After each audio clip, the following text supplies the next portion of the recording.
नमस्ते दोस्तों, स्वागत है आपका हमारे इस चैनल के अंदर। तो दोस्तों, हम इस वीडियो में जानने वाले हैं कि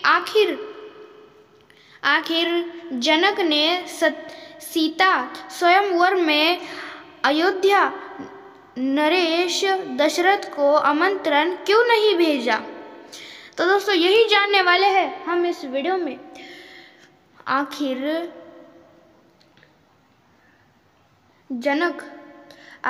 जनक ने सीता स्वयंवर में अयोध्या नरेश दशरथ को आमंत्रण क्यों नहीं भेजा, यही राज जानने वाले हम इस वीडियो में। सारी चीज़ें जानेंगे इस वीडियो में, इसलिए दोस्तों इस वीडियो को अंत तक देखिए।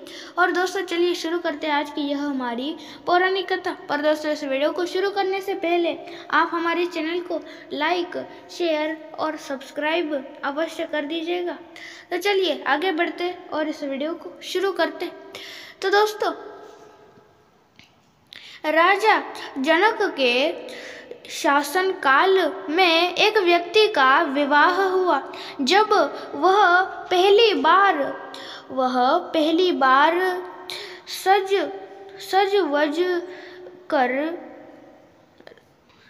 ससुराल के लिए चला तो रास्ते में चलते चलते एक जगह उसको दलदल मिला, जिसमें एक गाय फंसी हुई थी जो लगभग मरने की कगार पर थी। उसने विचार किया कि गाय तो कुछ देर में मरने वाली है तथा कीचड़ में जाने पर मेरे कपड़े तथा जूते खराब हो जाएंगे। अंत उसने गाय के ऊपर पैर रखकर आगे बढ़ा। गाय जैसे ही वह आगे बढ़ा, गाय ने तुरंत दम तोड़ दिया तथा शाप दिया कि जिसके लिए तू जा रहा है उसे देख नहीं पाएगा। यदि देखेगा तो वह मृत्यु को प्राप्त हो जाएगी।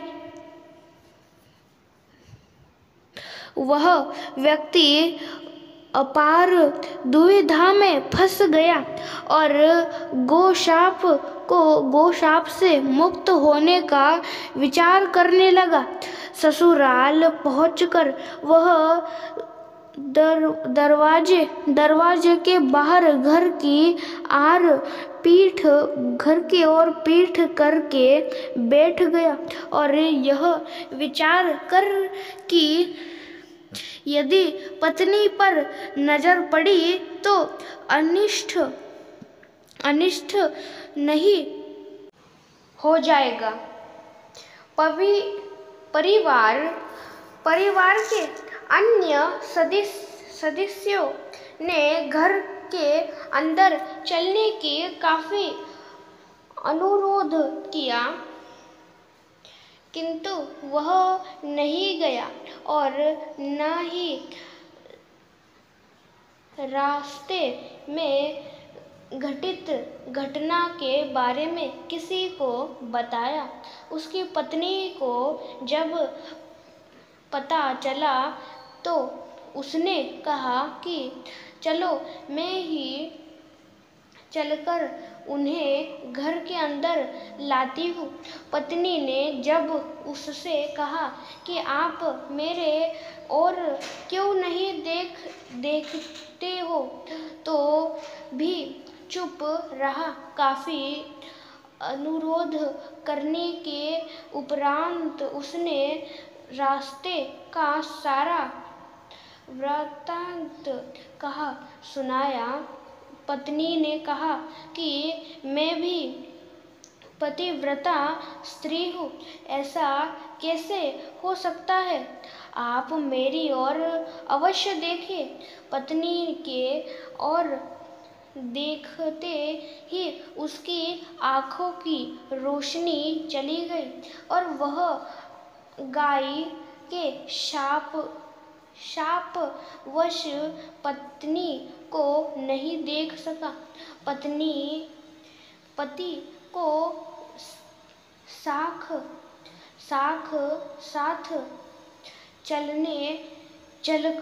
साथ चलकर राजा जनक के दरबार में गई और सारा कह सुनाया। राजा जनक ने राज्य के सभी विद्वानों को सभा में बुलाकर समस्या बताई और गोशाप से निवृत्ति का सटीक उपाय पूछा। सभी विद्वानों ने आपस में मंत्रणा करके एक उपाय सुझाया कि यदि कोई पवित्र स्त्री छलनी में गंगा जल लाकर उस जल से छींटे इस व्यक्ति की दोनों आँखों पर लगाए तो गोशाप से मुक्ति मिल जाएगी और इसकी आँखों की रोशनी पुनः लौट सकती है। राजा ने पहले अपने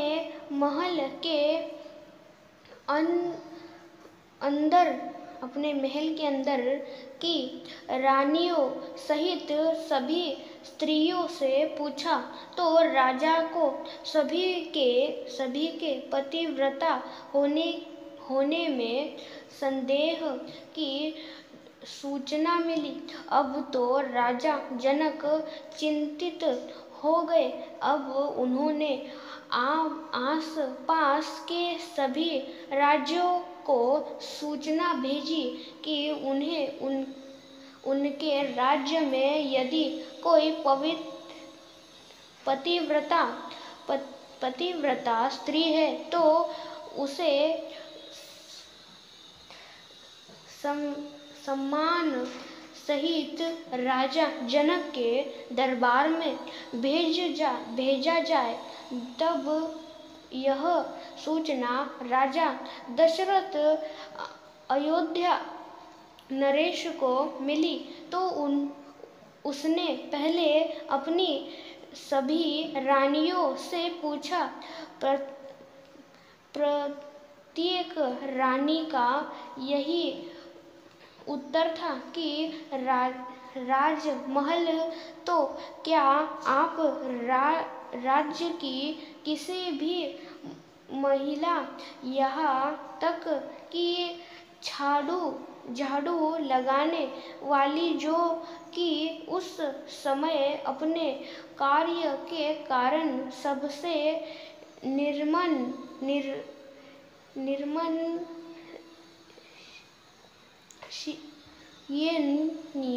की मानी जाती थी से भी पूछेंगे तो उसे भी पतिव्रता पाएंगे। राजा दशरथ को इस समय अपने राज्य की महिलाओं पर आश्चर्य हुआ और उनसे राज्य की सभा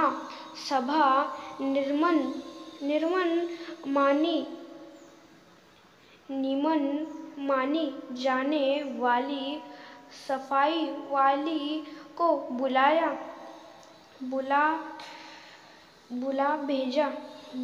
भेजा और उसके पतिव्रता होने के बारे में पूछा। उस महिला ने स्वयं कृति में अंदर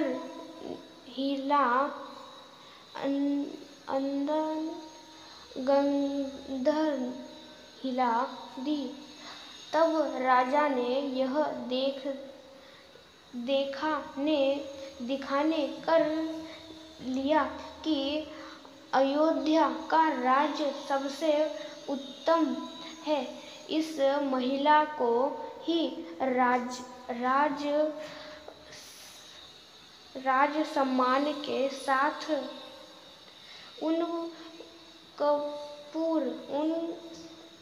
जनकपुर को भेज दिया। राजा जनक ने उस महिला का पूर्ण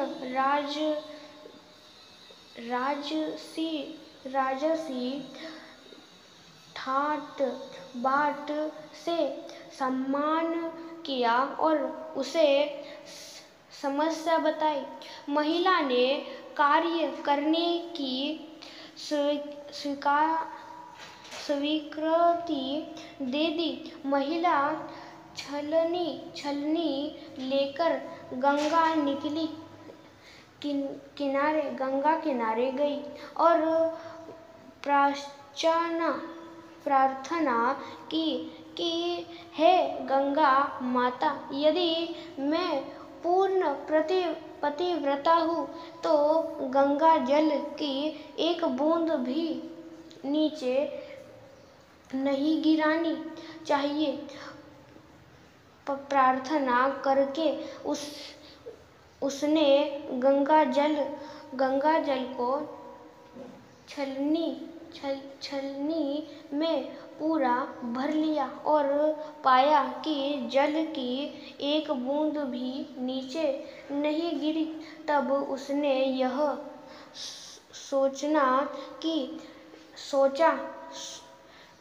सोचकर कि यह पवित्र गंगा जल कहीं रास्ते में छलककर नीचे नहीं गिर जाए, उसने थोड़ा सा गंगा जल नदी में ही गिरा दिया और पानी से भरी छलनी को लेकर राज दरबार में चली आई। राजा और दरबार में उपस्थित सभी नर नारी यह दृश्य देख आश्चर्यचकित रह गए तथा उस महिला को इस व्यक्ति की आंखों पर छींटे मारने का अनुरोध किया और पूर्ण राजा सम्मान देकर काफी पारितोषिक दिया।